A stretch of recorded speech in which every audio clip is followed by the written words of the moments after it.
What's up, HyperFast Nation? On this episode of the HyperFast Wealth Show, I sat down with an amazing couple. In less than a decade, they've gone from just starting in real estate and using real estate to quit their jobs to owning and operating over 200 rental units. And now they're teaching people how to do it. Welcome to the show, Mel and Dave.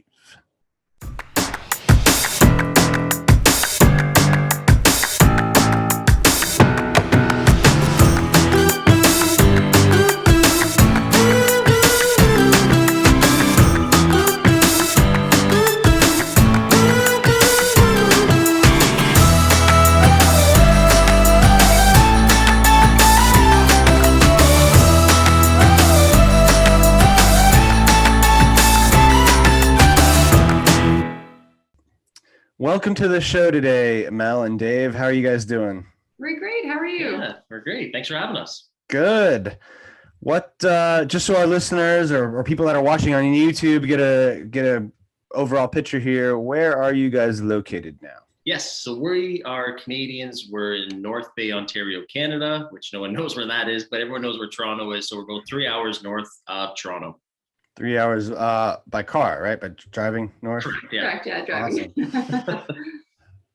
Awesome. Well, tell everyone a little bit about yourselves and what you guys do. Yeah, so Dave and I were full-time real estate investors. We specialize in buying multifamily properties using none of our own money and without joint venture partners through creative financing. And we would both quit our jobs in our 30s, and we now solely own over 200 apartments, and we continue to grow and scale our portfolio, and we have best-selling books, and we're mentors and all that good stuff too. Yeah. How long did it take you from when you started to get up to 200 units? How long was that journey? I think we started in 2012 slowly. 2012 to 2013, we bought, one property a year. And then in 2017, as soon as we discovered creative financing, we bought 12 multifamily properties in 12 months. I think it came out to like 56 units. And that very next year we quit our job. So as soon as we understood how to leverage and not use our money, that was the game changer. So not too long after that, actually. Wow. So, well, what's the difference? Like how are you able to ramp up from, one or two a year to like several a year through creative financing? That's kind of mind-boggling to think about. So I'm sure everyone's wondering, how do you do that?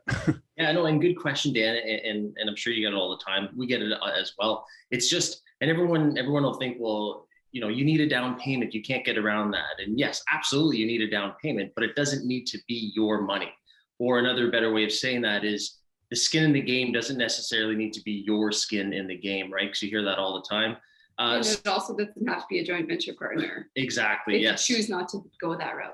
Yeah. And that's the thing, Mel and I, we wanted to control the asset, right? And the profits and the refinancing and all that. So it was mostly, other people's money, such as seller financing. They would hold a second mortgage that would basically be our down payment. Let's take, for example, 2017, those 12 properties. I think about 9 of them were the actual seller holding the second mortgage, which ends up being our down payment. So that's our bread and butter. That's our favorite. The seller holds it. Yeah. The seller.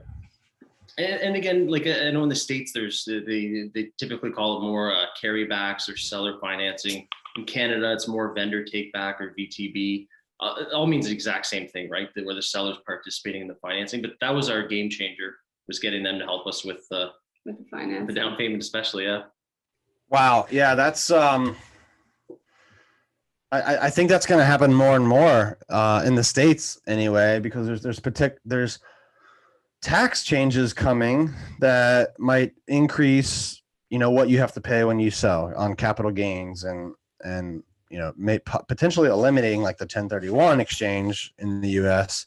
And I think if that happens, you're going to see sellers that, if they do want to sell, they'll want to spread out the tax consequences over several years, and then giving the note back to, people like you is a way to do that. Yeah, exactly. Yeah. And that's why they want to do, right? They do it because it benefits them. And of course, you're going to pay them interest and they get their property sold and all of that as well. But it's a true win-win, and that's how we do all our transactions. So we do a lot of owner financing. We do promissory notes as well, where it's not necessarily the owner, of course, it's just notes. And then we also do secured funds, such as in Canada, it's RRSPs, in the States, your 401k.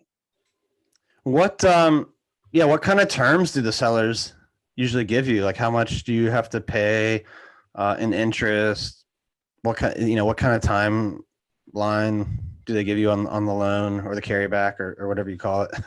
Yeah, and it'll depend, right? And obviously that's a vague answer, but yeah, it'll be dependent. Our longest has been a 7-year term, right? So for us to stabilize and reposition the asset in order to bring it to another bank to refinance.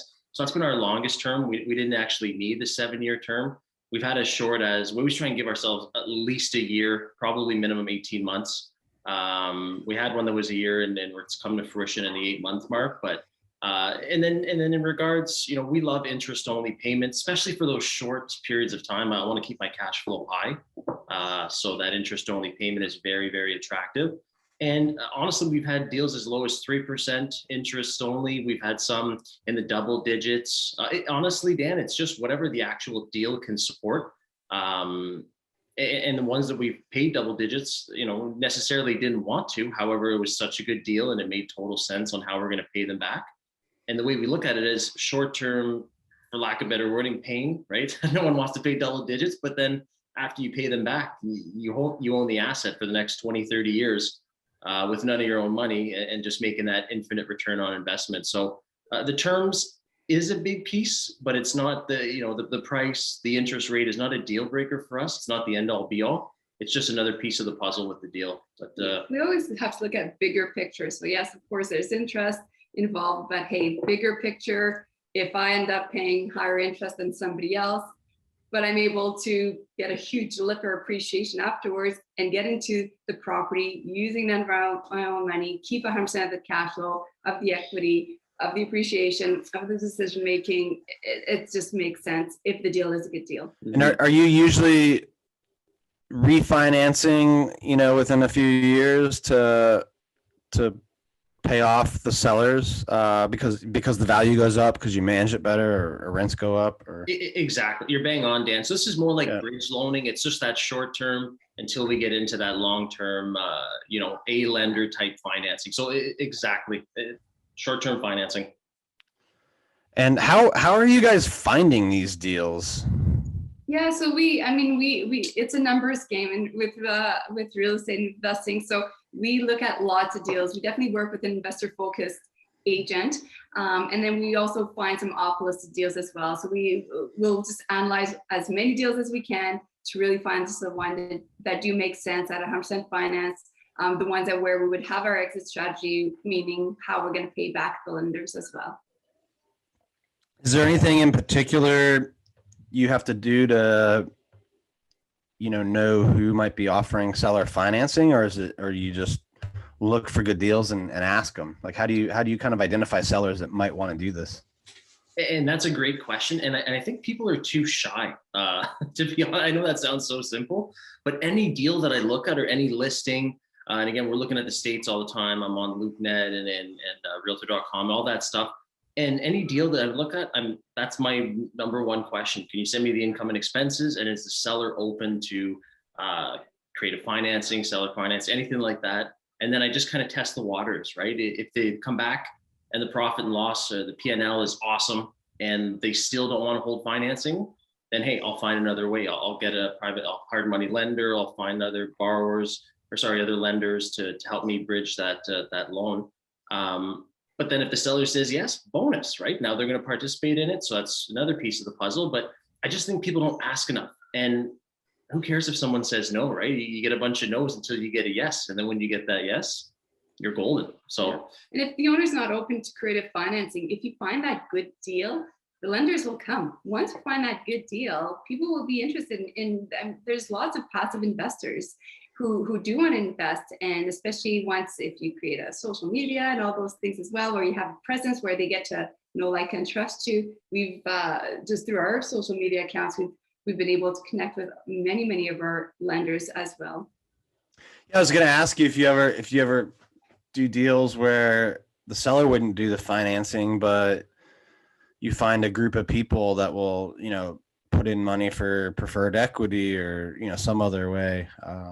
Yeah, and we do, Dan, because we don't get seller financing all the time. So we'll find different lenders. And when I mean that, I mean, like, let's say, Dan, I'm taking it for example, we bought a 50-plex in last year, and we needed a downstroke, and the sellers didn't want to hold any financing, which is fine. The deal made sense, and we're refinancing it right now. But we found a gentleman that lives 3 hours away from us. We found him through our networking, and he had $400,000 that he ended up holding a note for us, right? So he's not, and this is not equity in the deal, right? It's 100% Mel and I through our entities owning the asset. He's just basically being a bank, being a private bank. And again, it's not cheap money. It's in the double digits for this one, but short-term pain. We bought it in August or September of last year. 50-plex, we've increased the rents, we've reduced the expenses, we've done some renos. Now it's worth, $600,000-$700,000 more. We're going to the bank, an A lender. Now that it's stabilized, pay him out. He's happy, and now I know I've got access to another $400K whenever I need it because I paid him back. And again, infinite return on investment because we didn't use any of our own money. So it's just doing that over and over, Dan. And again, it's unreal, especially now with the the market and the instability and all the the quantitative easing, the printing of money. Like, people just aren't seeing that. They're getting worried. So I find more and more lenders are coming to us wanting to invest in real estate passively through someone like us or other real estate investors. Hey, hold that thought. Do you want to get 100 tips for free from my best-selling real estate book, The Hyperlocal HyperFast Real Estate Agent? If you do, go to hyperfasttips.com and you can download 100 of my best tips today. Again, that's hyperfasttips.com. You can download 100 tips on how to grow your business, get more clients, deliver more value to more people. Go to hyperfasttips.com. Yeah, and then you get to own this asset at really long-term, low interest rates in an inflationary environment. Like, you're going to be protected. Exactly. Yeah. Yeah, absolutely. What do you guys do after you take over, buy the deal, take it over, in between that moment and the moment you get the refinancing? What are you usually doing to increase the value? Yeah, and honestly, every deal is different. Sometimes we'll do a major work, or we'll do the big burst strategy. But quite often, I don't necessarily love those ones quite as much because I find it ties up our team. And now that, especially now that we have so many, the price of lumber and all that. So we just like to find underperforming properties where the landlord had a different strategy than we did. Perhaps he didn't want tenant turnover. And it needs maybe a little bit of TLC, maybe just a new countertop and a fresh paint of coat. So where it's, yes, we have to put a little bit of love into it, but not too much where it's a complete gut job. And how do you do this at scale, right? Because now, like, are you using property managers? Are you building your own team to do this? How are you managing 200 plus units now, plus looking for new deals, acquiring them? Like, how do you set this up to really give you financial and time freedom? Yeah, absolutely. We have a huge team.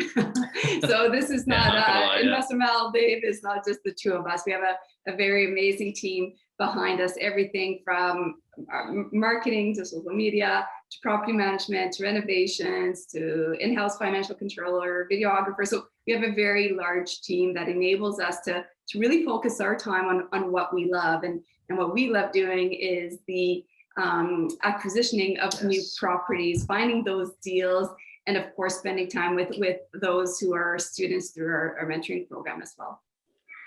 How does that work? How does your mentoring program work? How are you helping other people to now do what you've done so successfully? And thank you for asking. So we wanted to really be hands-on with our students, but we also wanted to change many lives because it has been life-changing for us completely and for many, many of our students as well. So it's a lifetime access mentorship where they'll get access to Dave and I inside a private Facebook group. They can answer questions or ask us questions every day. We go live with them once a week. We also have a video series that they can watch and all our documents and all that. So we just make it really easy, and the results are amazing. Most people are buying their first property within 90 days. I mean, some people were able to quit their full-time job in less than a year of joining our program. So, and I mean, I'm a big believer in coaching, even for ourselves. I'll never stop because I know that, I mean, hey, yes, I spent over $200,000 in my own learning, but I'm okay with that because it made me so much more in the end. Who do you guys coach with or have been mentored by over the years? Yeah, and honestly, it's a variety of people, and it just kind of depends. And it's not just real estate, right? It'll be like mindset, it'll be business, it'll be systems. Some mindset with Tony Robbins. We've done some more overall business coaching with Dr. Quino. So it just depends on what the nature of what we're looking to build. Where we're lacking in our overall business. KPI for our team members that we need. And that's the thing. It's just, okay, what's our weakness, or how do I want to expand, and how do I, whether it's YouTube or TikTok, even all those kind of things as well. Hey, hold that thought for a minute. Do you want to take your real estate business to the next level? If you do, there's no reason to go it alone. Learn from people who've been where you want to go. Carrie and I have sold billions of dollars in real estate. We've netted over 7 figures for 7 years in a row now, and we want to see if you would be a good fit to work for us. We don't work with a lot of people, but we want to give you a chance to get on a free strategy call to see if we can help you get your business to the next level. Go to hyperfastcoach.com and apply for your discovery session today. Again, that's hyperfastcoach.com. Yeah, I've found consistently from doing this podcast and just being around successful people, they all seem to put time and money into coaching, getting coached, learning, development, going to conferences, and like you said, it's not always in real estate or whatever field they're in. They're doing, kind of all aspects of life. So it's kind of interesting to see that the people that you would think need it the least are the ones that are doing it the most. It's just those little nuggets, right? Like Mel just took a course. It was $25,000 for 12 weeks, not even lifetime like ours. And it's just those little nuggets that we picked up. Again, 90% of it we already kind of were doing, but those little pieces have already made us that $25,000 back and beyond. It's helped our business scale. So that's what I love. Just even if you think you know it all, you don't, right? And then just keep learning from other people that are doing that particular thing a lot better than you. Piggyback their experience, right? What's the average, deal size that the student who works with you, is just starting out, just learning? Like what are most of them doing for their first deal? Like what kind of deal? I mean, some people are only going after the big ones, and some people are sticking to the duplex and triplexes. So it's really a personal choice and comfort level. I mean, we have some people that bought 51 apartments last year. Some bought 52, some bought 33, some bought 12. So it just depends on everybody has different goals. And I'm also a big believer that it's not just about the number of units as well, even for Dave and I, because you can have 2,000 units, but if it's not the right kind of deals, or if you don't have your exit strategy, you're not further ahead. So it's really about finding the right kind of deals where you can force the appreciation, where you know that you have your exit strategy so you can pay back the lenders. And why are we getting so many lenders, whether it's owner financing or through promissory notes or private funds? Is because we show them with our cash flow matrix our exit strategy, and that's what they want to see. They want to be able to have, hey, why should I lend you $400,000? Well, this is the deal we're looking at, and this is exactly how I plan on paying you back.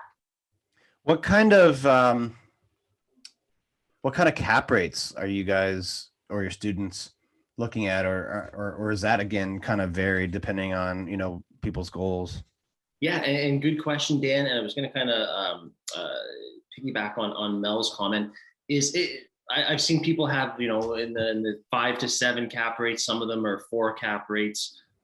It's honestly, some of them are in the hotter markets, let's say. and they're buying it more for appreciation, right? So the year or two, they don't even do anything to the building, and just because they're in a hot market, their asset goes up by X amount, right? By not doing anything. And then some people, and they're okay with that, because let's say they love their job and it's more of a long-term play. Some people with the higher cap rates and the higher cash flow are purchasing those markets, or sorry, because they want to leave their job, so they need to replace that income. So it just depends on where people are. Like for example, we've got dentists in the course where they love their job, but they just want to set themselves up, buy some things now and reap the benefits 10 years down the road, which is cool, right? So they're okay with lower cap rates in those hot markets. And again, so that being said, like Mel and I think last year we bought 5 or 6, which for our terms doesn't seem like a lot, but those 5 or 6 buildings was 119 units, right? The cash flow very, very high. So that's what we wanted, was cash flow buildings. And that's just, again, so those were in the 7 cap rate, let's say 5 to 7 cap rate ish. But again, everyone's different. So hopefully that answers your question as to their mindset and what they're looking for. And it depends where they live and if they're willing or not to go outside their area. We have some students who go from one state to the other, one province to the next. Some people don't want to, but of course, realizing if you are in a very hot market, realistically, you're just not going to cash flow as much. But again, as long as you're okay with the whole appreciation idea as opposed to necessarily cash flow, I mean, and you calculate it as well, and you've done that for some of our students who say, okay, I'm just not cash flowing as much. Okay, well, let's compare here 3 years. So yes, Mel and Dave might have made more money every single month from cash flow, but let's compare how much you made in appreciation in 3 years compared to somebody who's in the secondary market, and we compared, right? And they are just as ahead, if not more. Yeah, I think it's it's just kind of interesting how there's so many different ways in real estate, and you can really design it around what you need for your life. And it's interesting to see some people in the big cities at like 4 cap rates, right? And then other people are getting double digits in. And the cool thing is some people are like, oh, well, Mel and Dave, you guys only buy multifamily. Well, okay, that's our play. But some people are buying condos, pre-construction condos, commercial storage. And it's like, there's no wrong, or single family dwellings. There's no wrong way of doing it. Like the lady, she bought a pre-construction condo. And then 2 years later, she had made $200,000. And she's like, oh, and I'm like, think about that. You made $200K in 2 years. That's amazing. Off the one. So, the multifamilies, sometimes might not do that. Anyway, so it's just, real estate is real estate. You just have to understand how to apply it in different asset classes. Have you guys seen COVID restrictions, eviction moratoriums? Has that had an impact at all? Yes, we did have, and these were like, we had 2 people, and honestly, we had about 90% of tenants pay their rent as usual. We had another 5 to 7 that we had to do payment plans with and things like that.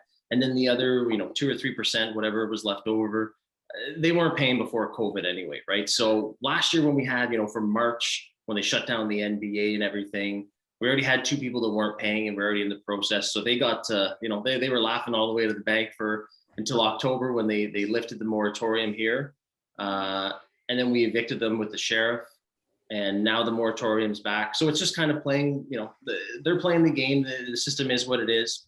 And then when the moratorium comes up, I've got another one that's going to be evicted by the sheriff. But again, we've worked with our tenants. Like we've exhausted all avenues. The last thing I want to do is put someone on the street. However, I still have to pay a mortgage to the bank. So we have seen some, Dan. Now it's back on hold again, but again, 90+% have been amazing. They've been paying. We've been making payment plans. The trust factor is there. Yeah. Awesome. Well, this has been super valuable. You guys have provided a lot of great education and inspiration. I always like to end with a HyperFast round, if you're ready for some rapid fire questions and answers. Great. All right. What's your biggest piece of advice to a new investor? Face the fear.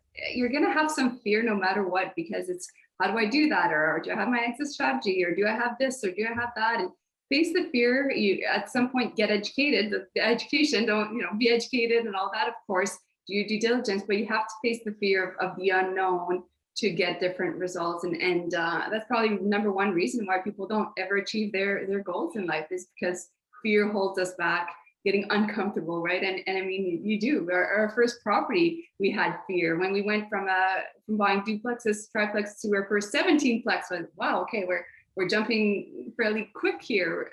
Fear again. When we bought 119 apartments last year, fear again. Okay, now we need extra team members, but you just adjust, and we knew that, hey, we're gonna have review our system, see if we need more team members, and just push through it because we know that it's so worth it. What's the biggest challenge you've ever had in business, and how'd you overcome it? Ooh, in business, I think if we're talking business, when we started buying buildings, we wanted to be real estate investors. And as you grow, like Mel said, we more than doubled our portfolio last year. We had over 100 doors and we bought another 119. So as a business, when you literally double like that in a couple of months, it was just whatever got you here doesn't get you there. So our biggest business was, again, it's dealing with employees, it's dealing with staff, it's dealing with all that. I never thought I would have employees and staff and all that. That's not why I got into real estate. However, it is a reality of if you want to scale. So I would just say it's inevitable that when you scale, you're going to have to grow and you're going to have to let go of some stuff. So I would say get ahead of it and learn systems in place. Start the systems when you're small, because starting it when you're like, we had 80 something doors when we decided to start hiring people, and then we had to do systems, and it was a mess. So yeah. All right, last one. Where do you see yourself 10 years from now? You know what? I kind of see myself almost doing what we're doing now, but even bigger. I want to help change more lives. I want to continue to grow our real estate portfolio. I want to continue to have the freedom that we have now. We have 3 kids, so we spend lots and lots of time with them, and that's really, really important to me. And that's something that we really focused on as well. As part of growing your team was to really delegate, so that way we can hang on to that freedom piece of time. And Dave, I don't know if I see something different. I see, because we're in Northern Ontario, again, keep doing that, but I see us, the kids will be older and we'll have more flexibility. I see us spending our winters in the States. Either we love Florida or somewhere else warm, and then coming back here to do that, the winter stuff, snowmobiling and that. But yeah, I see it going a whole other, us scaling a whole, continue doing what we're doing, but a whole other level. It's basically what I said. I know. You just made it sound more interesting. I said Florida though. Yeah. Well, there's a lot of, I'm down here near Pompano Beach, and a lot of people from Montreal in particular make their way down to Pompano. So cool. Oh, that's great. That's awesome. For years actually, when the Florida Panthers hockey team, they always scheduled their games against Montreal like around the end of December, because that'd be the most sold out game there was. Packed with Canadians. Yep. Yeah, it was not a home crowd for the Florida team, that's for sure. Well, you guys have been amazing and really provided a ton of value to our listeners and viewers. If people want to connect with you on social media or learn more about your programs, how should they do that? Yeah, we are always Investor Mel Dave. So we're on TikTok, YouTube, Instagram, Facebook, Investor Mel Dave. And if you DM us, I can send you a video as well where we kind of explain all of this on a whiteboard, and it's a little bit more visual if you're a visual person as well. Awesome. Well, thank you for being on the show. Thank you for the value you provided, the time you gave us. For everyone out there listening or watching, make sure you subscribe, share this with people that you think could benefit, and we will see you next time. All righty. Thank you. Thank you for tuning in to this episode of the HyperFast Show. Subscribe to us if you want to make sure you get the latest and greatest HyperFast shows. And remember, we love reviews. Reviews help us bring better and better guests and improve our shows. So give us the good, the bad, and the ugly. We hope you enjoyed the show, and we will see you next time.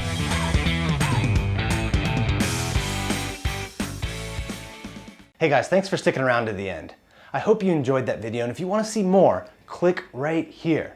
And if you want 100 real estate tips from my best-selling book, click right here to download them instantly.